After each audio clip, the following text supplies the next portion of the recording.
Live from KHOU 11, your news starts now. Now at 6, a police raid, identity theft allegations, and a funeral home that wasn't even supposed to be open. The troubling questions authorities are now trying to answer. And we're tracking our next chance for some storms across the area, except these could pack a punch, maybe with some damaging winds and an isolated tornado threat. We'll talk about this in your holiday travel forecast coming up. Plus, several shootings rocked Houston last night, leaving 2 people dead and several others hurt. We have a close look at each incident that happened across the city for you.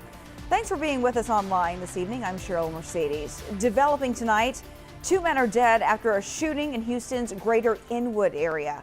Police were called to a home on Lemon Tree Lane just before 6:20 this morning.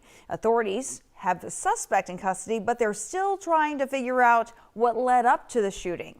We'll keep you updated as police release more information to us. And that's just one of several shootings that happened overnight across Houston. This evening, police are investigating 4 incidents that left 2 people dead and several others hurt. First, in southwest Houston at Rancho El Dorado along Vandalia Way, 6 people were shot, a woman killed. Michelle Choi spoke with a woman who worked security at the party and says the victim was an innocent bystander.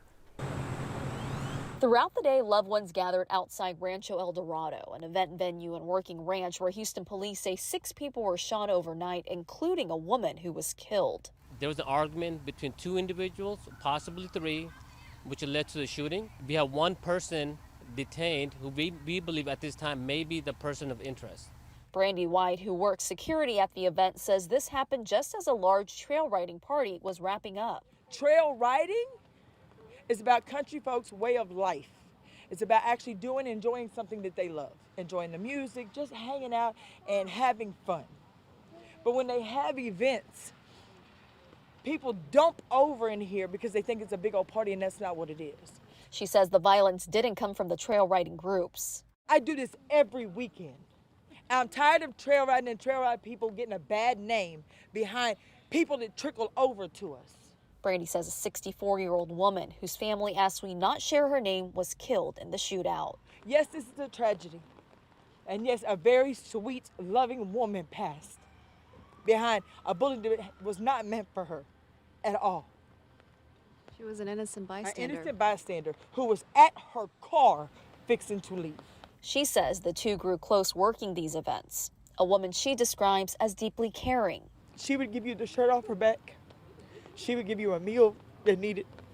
She was everybody's mama or everybody's granny or aunt. She was a good woman. Brandy estimates 20 to 30 trail riding groups, several hundred people were here Friday night, and says the gunfire erupted outside just before 2 a.m. Saturday. Police say 5 others were hurt and taken to hospitals. I'm normally not an emotional person, but I'm tired of the senselessness. I am. What do you hope comes out of this? What do I hope comes? Awareness. People coming together as one to stop the gun violence, hold other people accountable, hold themselves accountable. In Southwest Houston, Michelle Choi, KHOU 11 News. KHOU 11 reached out to the venue, and representatives told us that property was leased out last night, but they would not comment further. Now to those other shootings we told you about. Tonight, a man is fighting for his life after he was shot while driving out of his driveway. It happened around 10:30 last night on Arrivo Street in Houston's Acres Homes neighborhood. Police say 2 men wearing ski masks were standing in the middle of the street and started shooting. The driver was hit, but there were 4 people in this car who were not. The 2 suspects are still on the run. In that same area of the city, police are looking for a 7th person of interest after a man was hurt in a shooting around 9:30 last night on Campbell and Blaylock. Officers heard several shots and saw people running. The victim was shot several times and went to the hospital. 6 people have been detained in this one. And in North Houston, police say another shooter is on the run after killing a 20-year-old man. This one happened after midnight on Curry Street near Cross Timbers. As of news time, authorities have not released any more information. If you have any information on any of these shootings, police want you to call Crime Stoppers at 713-222-TIPS. Now to a traffic alert that you need to know about right now. This is a live look at the northbound lanes of I-69 between Fountain View and Chimney Rock. They are closed for bridge repairs. Drivers are being forced to the feeder road to get around it. The freeway is scheduled to reopen Monday at 8 a.m. Turning now to the weather, a live look over Hobby Airport as the holiday travel rush gets underway, though it might not feel like the holiday right now outside. Meteorologist Pat Cavlin joining us now with what travelers should expect on the roads and in the skies this week. Yeah, might not feel like it yet, but we are going to get there as we head into the upcoming week. Pretty shot here from the top of our studios in the Galleria, looking out towards the south and west. There's the crescent moon out there right now. Mainly clear skies. Humidity is down as well. It actually feels really, really nice. And a far cry from where we started the day. We started off with showers and storms, a lot of humidity, a lot of cloud cover. And temperatures that were really warm, around 70 degrees. We should be in the low 50s this time of year. We'll get closer to that as we get into the overnight. Your high temperature today just shy of 80 degrees at 4 p.m. and your sunset was at 5:23. All right, we are tracking a thunder threat, not for tomorrow, but as we get into the start of the week. So we had a couple showers and storms out there this morning. More chances come in Monday night into Tuesday. Again, we've got to look at your travel forecast, which takes us into actually a really nice Thanksgiving. Right now, it's looking cool and sunny. And here's a look at the temperature drop that we're talking about. Upper 70s tomorrow, back to the 80s then for Monday and Tuesday. And then the bottom drops out on the temperatures. We will actually fall into a stretch of below normal temperatures and cooler weather for the end of November, getting all the way into the beginning of December. So if you're looking for that cooler weather, you're not going to have to look much further. 72 right now in Tomball, 67 at Bush, still 75 though for Hobby, 76 for Galveston, 64 though in Cleveland. So a pretty sharp divide in the numbers from north to south, 60s to mid 70s here across the area. We are quiet though, no more rain across southeast Texas or really much of the state here, just a couple showers down across far south Texas. Now as we get you into the overnight, we will be clear and dry and much cooler. Temperatures will drop back into the 50s for the most part. Now tomorrow, partly cloudy. It's warm and dry, but a warm front approaches the area. That will eventually filter in more humidity by tomorrow night. And then we're tracking the threat for some thunderstorms as we get into Monday. And these could pack a punch, maybe even with the potential for some strong to severe storms. Here's a look at the SPC, the Storm Prediction Center outlook for Monday.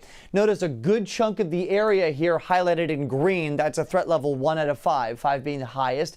So we are on the low end of the scale here for the city and points south. But once you go just north of the city here, just to the north and the west of the metro, we're in a level 2. So there is a bit of an enhanced level for severe weather here as we get into Monday afternoon, Monday evening, and Monday night.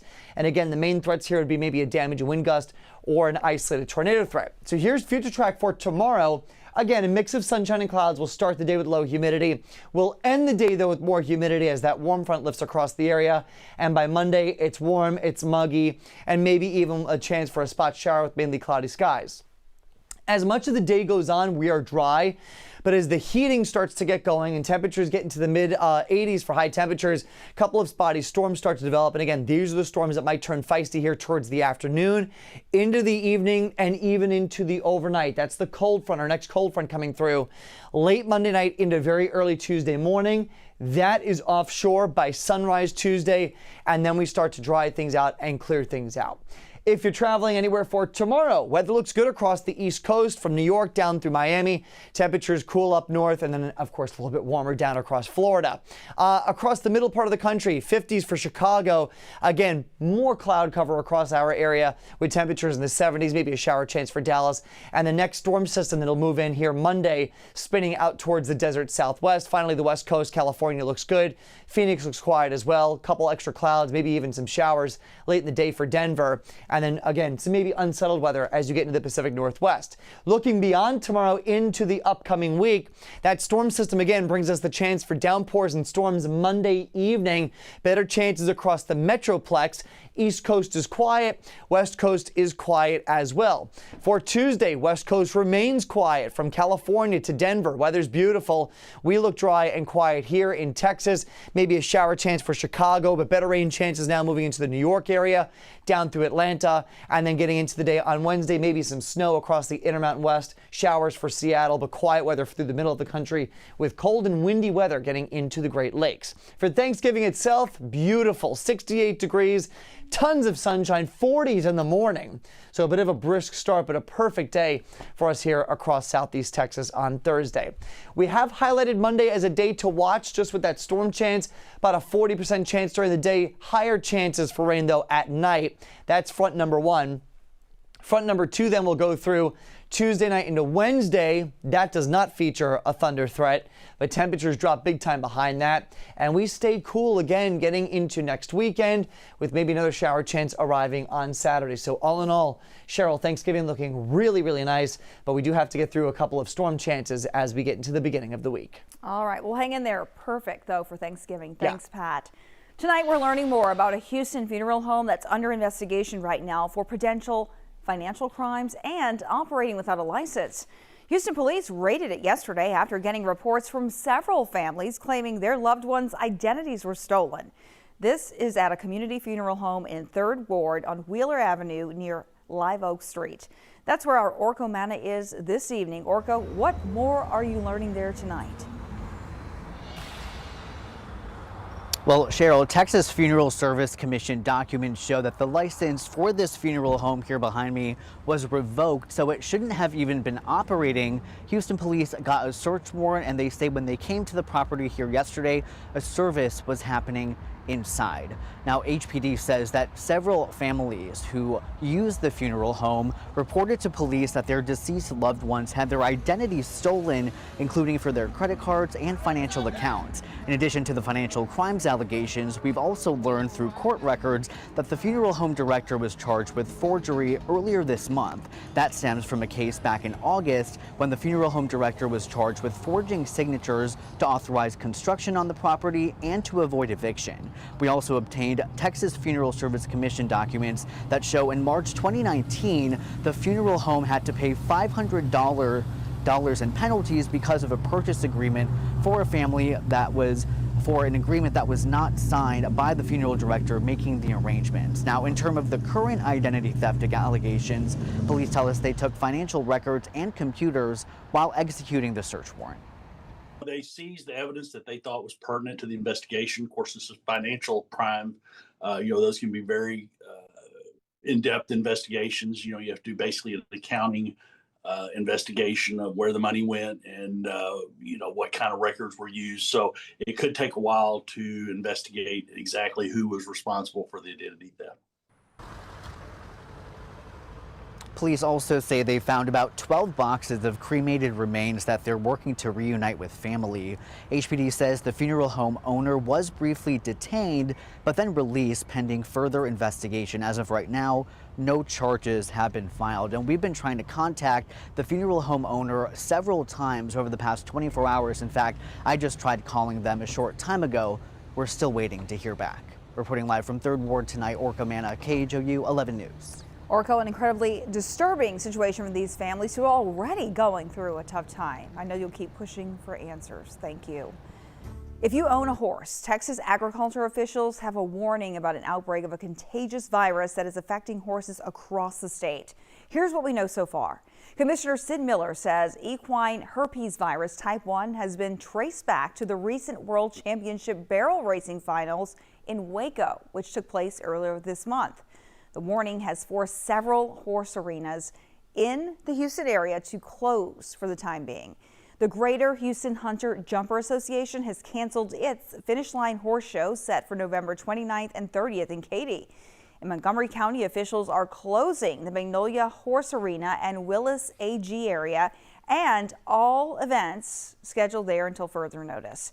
In Chambers County, all arenas are closed for at least 2 weeks, and there, county officials confirm there are active cases, and they say they are monitoring them closely. This outbreak naturally raises concerns about the Houston Livestock Rodeo show, even though it's still months away. We reached out to see what they're doing to stay on top of the situation. Rodeo officials tell us they're working with state leaders and experts to monitor the virus. They expect their next update in the next 30 to 60 days. All right, let's talk about the symptoms that owners need to keep an eye out for. These range from fever, runny nose, and coughing to neurological problems like stumbling, weakness, or a head tilt.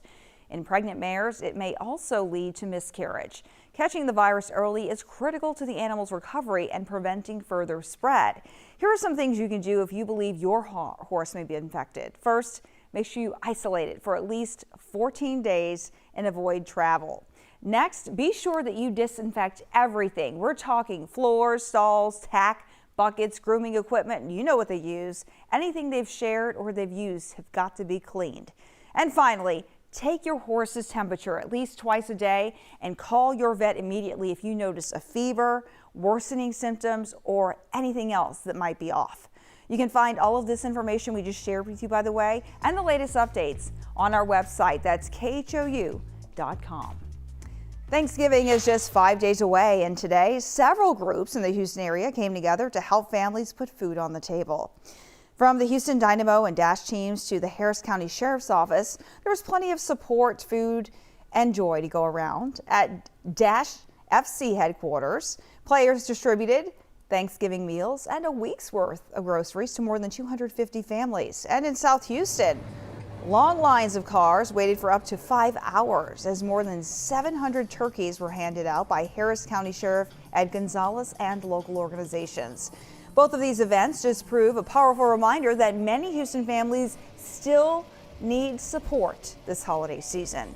Right now, we have a list of other food distribution events happening throughout the end of the month. Just text the word food to 713-526-1111 and we'll text you back with a link to the dates and locations and also a link where you'll need to register. Well, the holiday season is here and so are the festive light displays all around Houston. Mia Gradney has a preview of the places families can check out starting today. Hey there, ready for round two? You may recall last week I told you about holiday light displays that had already flipped the switch. Well, here are 3 more destinations now open in the Houston area. First up, TXU Energy presents Zoo Lights at the Houston Zoo. Millions of sparkling lights, glowing animal lanterns, a walk-through tunnel, and brand new projection displays lighting up the pathways after dark. Now, next, the Astros light up the park over at Dyken Park, the ballpark completely transformed with baseball-themed installations, appropriately so. Think giant ornaments, selfie stations, and Santa making appearances throughout the season. I hope you've been nice and not naughty. And last but definitely not least, Sugarland Holiday Lights at Constellation Field, where they have more than 3 million lights, themed zones, a carnival, and one of the biggest walk-through displays in the entire region. So go ahead, grab some cocoa, and get out there. Houston is glowing this season. All right, if you missed part 1, you can find it along with even more destinations on the KHOU 11 app and on our Instagram page. All right, Pat Cavlin, it is pretty to go out and watch the lights tonight because you don't need a jacket, but it doesn't really feel like Christmas yet. Well, you know, it's going to be a lot cooler tonight, thankfully, than it's been the last few nights. Wonderful. Yeah, much lower humidity out there right now. It's short-lived, though. It does come back by tomorrow night, and that'll kind of set the stage for storms on Monday. So tomorrow looks like a decent day. We start off dry with no humidity. We end muggy, temperatures in the upper 70s. Warm and muggy start on Monday. Storms by the afternoon. Some of them could be feisty. That's a cold front that comes through. And then we clear things out Tuesday. Another reinforcing shot of cooler air comes in then Tuesday night into Wednesday, and that'll set us up for a really chilly holiday feel for the end of the week. Yeah, Thanksgiving looks great. Sunny. Love it. Upper 60s. We start off in the 40s, so a great end of the week there. Next shower chance after that comes in on Saturday. Oh, perfect for the turkey trotters, too. Yes. It won't be hot. Turkey trot, the parade, everything looks good on Thursday. All right. Thanks, Pat. Thank you for joining us here online. We'll have much more coming up for you tonight on TV at 10. But before we let you go, we want to remind you that starting Monday, December 1st, we are extending our newscast at noon to bring you more local news and weather coverage live each weekday. Now you can watch us live on air from noon to 12:30, or you can stream the entire hour from 12 to 1. Live on the KHOU 11 Plus app. Just download to your TV and watch for free. We'll see you back here at 10 on TV.